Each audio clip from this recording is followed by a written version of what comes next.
Hello, world, I'm Dr. Shado, the internet personality investor, and welcome back to The Predator, April 2016 early draft by Fred Decker and Shane Black.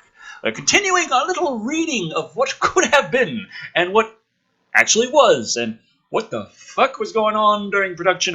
Holy hell, whoever thought this was a good idea at any point. The evidence stacking up to just scrap the whole thing and start over and ignore any of this ever existed. Really stacking up, but we're continuing the story. Page 74. McKenna just called Emily about on the burner phone that he gave her because it was very convenient for him to do that. And okay, he's fine. He's with me. I'll bring him home when it's. Emily's eyes flicker off screen. Not easy. It's okay. You don't have to explain. Listen, remember our first date? McKenna baffled. That night in Buckhead. Exactly. And with that, she hangs up. No explanation. McKenna frowns. What the fuck? Williams looks at him. Quizzical. Not in Buckhead. Yeah, we're going at it. I Trans Am that night, and sudden realization. Cops were watching us. Well, that makes a lot more sense than the actual way it went in the final draft, where number one, there was no burner phone. And number two, she's just like, be safe, bye! You fucked with the wrong family. I can destroy iPhones any day. It's that thing in the final draft is like, does it make some kind of sense? A little, you can understand what's going on, but it was just out of fucking nowhere, and it could have just not been there, and the story would have been just as fucking fine. There was some setup a little bit with the burner phone, but to know that they would need the burner phone in one sense is like, okay. And then the thing happening, which is the entire reason why you would need a burner phone, just being like, this guy would be watched by the cops. No shit. That's why you got the burner phone, just in case that happens. No, that's happening? Okay. Interior Rory's house kitchen, revealing his ex is, indeed, surrounded by black ops technicians with surveillance equipment. Before they can stop her, Emily pops the phone's SIM card, drops it into the sink's garbage disposal, flicks on the water and the disposal, as you're supposed to. Emily, you guys fucked with the wrong family. Well, if it's a burner phone, just put the whole fucking thing in there. I mean, it takes a while to fiddle with most phones and get the SIM card out. Like my phone, it's got a little spot where this little ass thing right here. You're supposed to put a little needle or some shit in that tiny hole to pop this tray out. It's very slow, like, and then it's got the fucking SD card and SIM card there. It's a little involved. You can't usually just go and pop your phone's SIM card out, because that's considered very bad design. Exterior, Oak Grove, same. The loonies are now climbing on and around the Winnebago, stretching camouflage netting over it. Rory watches. I don't think that's gonna work. What do you mean? Wrong colors, wrong pattern. They'll find us. McKenna appears behind and puts a hand on his shoulder. I think they know what they're doing. Rory flinches at the touch, and McKenna quickly withdraws. Fucking violent-ass dad, saving his life, but hurting him slightly in the process. Fuck this guy. Exterior, in the woods. Nettles walks to the perimeter, arm. Suddenly, a familiar blood-chilling clicking. He whips around. But nothing. Shrubs. Dirt. Sudden silence. Then the clicking's closer. Nettles spins a flash of the predator's dog face fills the frame. And exterior Grove back to scene. McKenna and Rory sitting side by side, awkward. So that explains the part where they see the predator dog. Like, instead of just walking in like, hey guys, I got a predator dog. We find out that we see that he found it on patrol, which we assumed. But this time, it works a bit better, I'd say, because it gives the idea for a bit that he might die. And it's like, oh my god, here's some tension. I mean, he didn't, and I'm pretty sure still no one's gonna fucking die until the end. Which really, you need characters dying. It shows that, hey, people fucking die from this. It's not good. It's bad. It is scary. This is dangerous. Instead, everyone just fucking lives until the end, and then they just die for no fucking reason because you can't have that many people survive now, can you? Exterior Grove, back to scene. McKenna and Rory sitting side by side. Awkward. To break the tension, McKenna fishes in a pocket, produces a set of dog tags. He hands them to Rory, who fingers them. Collet, Rory T. Air Force 13006-929. The kid looks at his dad, confused. Friend of mine from an involuntary glance at the teeth marks on his hand. From a long time ago. Rory clutches the odd gift, oblivious to its significance. Weird, us having the same name. It's like shitty writing. Yeah. Funny, huh? Pause. Then! Mom says you're a killer. I'm a soldier. What's the difference? He didn't just blow a fucking stoner away on the fucking street like you did! You were always this dumb! Dear God! How long has Rory been this fucking stupid in the script? They just kept it like, oh! Keep the part where he murders somebody, and the part where he questions his father for killing people. There's no fucking conflict here. God! When you like it, that's when you're a killer. Mom likes killing spiders. I hate spiders. This is the most we've talked. Fucking spiders deserve it. Pause. Almost companionable. Then. I think it was a good guy. Excuse me? The alien. The smaller one. He was trying to save us from the big one. Almost like there's two sides. Maybe they're having a war. McKenna feels a sober chill. He knows the plot. Ah! Nearby, Williams tenses, hearing something in the woods. He spins, levels his M16 into the darkness. Where the fuck did he get it? Williams, company's coming. Which is when Nettles bursts out of the brush, followed by the goddamn predator dog. The surviving one. The one with the bolt in its forehead. Yeah, not the dead one with the grenade in its belly, just so you know. But the group quickly realizes it's not chasing him, it's merely following him. Anybody got a goddamn milk bone? They watch curiously as the thing wanders like an obedient if addled puppy. Jesus, Nebraska, you lobotomized the poor son of a bitch. The predator dog starts towards Rory. Instantly fearful, the kid grabs a gnarled piece of wood and hurls it at the creature. It ducks, turns to look at the fallen branch, then pads away to retrieve it. So it didn't just know fetch this time. It also still just knows fetch, but we establish it knows fetch rather than just assume it knows fetch and throw something to get it off screen. In seconds, it returns to Nettles and drops it at his feet, even though it wasn't Nettles that fucking threw it, so it still doesn't know fetch very well. Well, I'll be go to hell. Are you sure you weren't the one that got the bolt in the brain?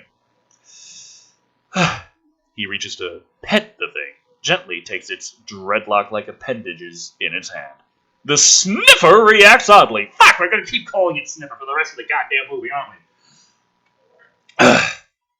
Suddenly disoriented, the group laughs. Even Rory smiles. A moment of respite, camaraderie. This thing is dumb with the hole in its brain. Interior Winnebago sane. McKenna enters. Gets himself a beer. Casey says, nice kid. McKenna nods thanks. Sits. You know, a lot of experts think being on the spectrum's not a disorder. Some think it might even be the next evolutionary step. All I know is, when his gram comes over, he ignores her and hugs a pillow she made. It's the same, love, just deflected. Cautiously. If I can't offer an opinion, maybe you're a little bit afraid of each other. He shakes his head rueful. Nice spin, but I think we're both afraid of me. He takes a swig of his beer. Ah, time to beat my kid. God damn it. Exterior, Oak Grove, outside the Winnebago. That moment, the vets continue to play with the beast's dreads. Oh God, help me! As they've touched the sniffer, goes slack wobbly like he's stoned.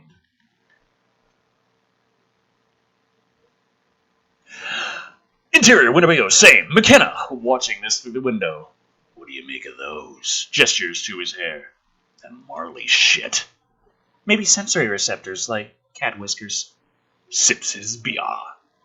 Anything else, Professor? She looks at him grimly. Just this. And produces the vial she stole from the lab. And this time we didn't fucking even notice anything about her stealing it from the lab until, except for her glancing at it while in the lab, and then just now mentioning she has it. I stole shit! Secret government shit. They extracted this from the predator's spinal fluid. In layman's terms, it's like distilled lizard brain, the part that kicks in under extreme survival conditions. So, remember I told you they rip out people's spines? Sure, trophies, you said. Right, but if a predator's first and foremost a survivor, wouldn't it make sense to collect DNA souvenirs? If you collect any part of an animal, it's DNA souvenirs. Fucking goddamn cavemen killing saber-toothed tigers, having a saber-toothed necklace, collected some fucking DNA from it. That doesn't mean that they're gonna take their fucking tooth and put it in their mouth and be like, I'm on the fucking saber-tooth now. Okay, I'm pretty sure that the ancestral, like, the fucking proto-human fucking ancestors of Shane Black might have fucking done that shit. Their lineage kept on. I'm a fucking Sabretooth.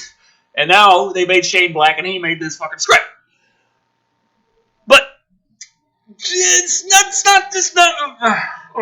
Let's continue with the script. Okay. From people's spines. What do they do when they hunt a creature that is... It's not a vertebrate? I don't fucking know.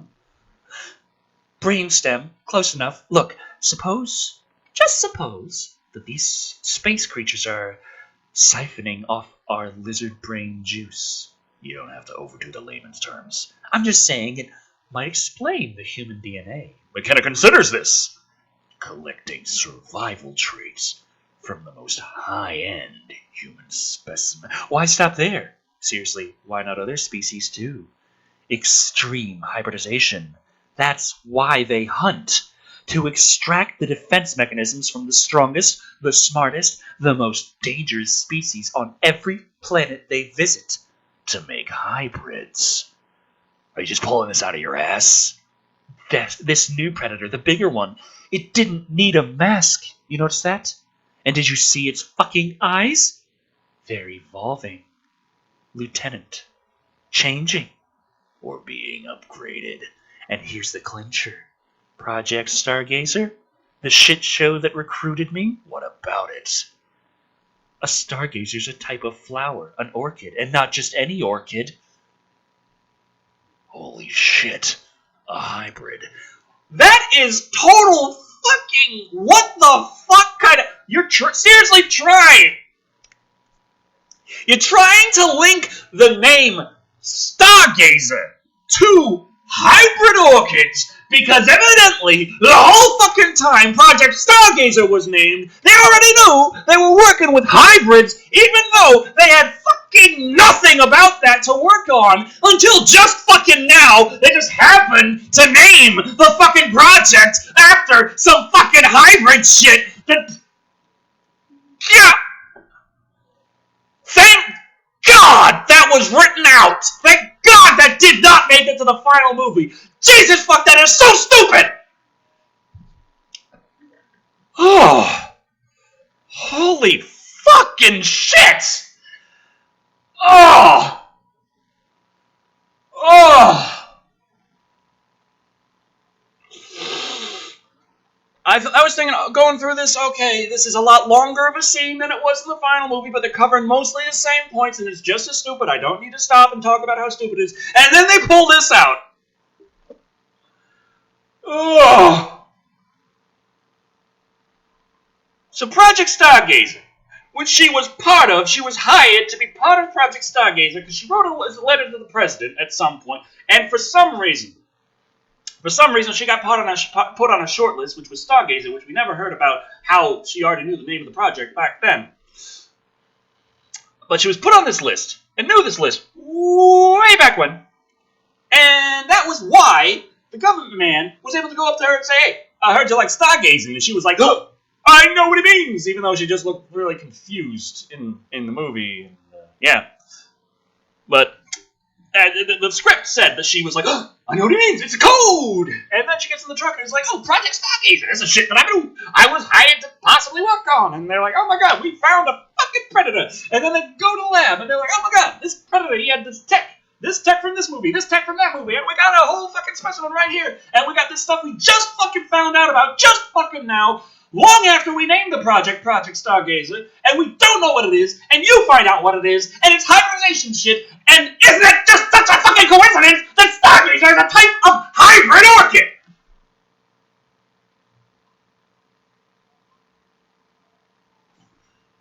The level of how ridiculously stupid it is so fucking high, so fucking high! Oh! Shane! The fuck are you doing?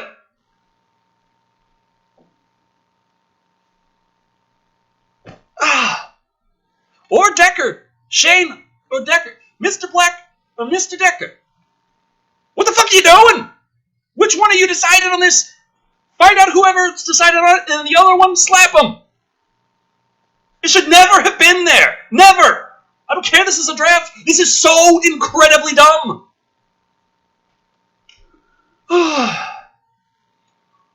Damn. McKenna gets up, pacing. It's a lot to digest. No shit! That thing back there. The new one. Thing 2. Probably top of the line. Thing 1. Last year's model. Ugh. The sniffer. Old Yeller out there is another kind, but none of them is the essential predator. You know why? Because survival is. Because this... She holds up the vial, locks eyes with McKenna. This is the predator. Oh! This is so stupid. A sound arises outside. Yeah, just me screaming in pain. Distant wobble of chopper blades. McKenna's up like a shot. Exterior, clearing moments later. McKenna bursts outside, looks to Flyboy, who's stock still, gauging the sound of the incoming copter. Sounds like a pave hawk. Sikorsky looks at McKenna. Not civilian. All McKenna needs to hear. He whirls round! Okay, he can tell from helicopter sounds that they're not civilian. Look, he's supposed to be an Air Force guy, and I suppose that can work out. It is a better explanation as to why they would have an idea. But then again, if a chopper is coming to your location, you probably don't need to know exactly how helicopters sound to guess it's probably the G-Men coming for you. So, you know, that adds a little depth to the character. I like that for character depth. To the overall plot, it doesn't do too much, but I still think it's better to have that in than out. The earlier part, way better to have that out. All McKenna needs to hear. He whirls round! Lights out. Move! The Louis scramble to turn off lanterns, and McKenna dives into the Winnebago. Renders it dark. Everyone freezes. The Sikorsky roars overhead. A blinding searchlight racking the woods. Slowly the sound diminishes. Then the copter turns back in their direction. Shit! McKenna looks around as the Earthshot CEO. It's on him to form a plan. He looks at his men, motley as they seem. They're servicemen, U.S. vets, and they're nothing if not loyal. Best split up. You and Flyboy, west. You two, north. But what do we do? And McKenna sees in their faces they don't want to go. He grasps the straws to give them something. A mission. We'll need an air transport. Something that can outrun a pave hawk. Looks at Nettles. Maybe some incendiaries. Never know when they can use a diversion. Roger that. And that's when the loonies, God bless him, salute McKenna. He looks at them, abruptly moved. Wish I had coordinates, but we'll find you, sir. That's all they need in order to be able to find his fucking ass.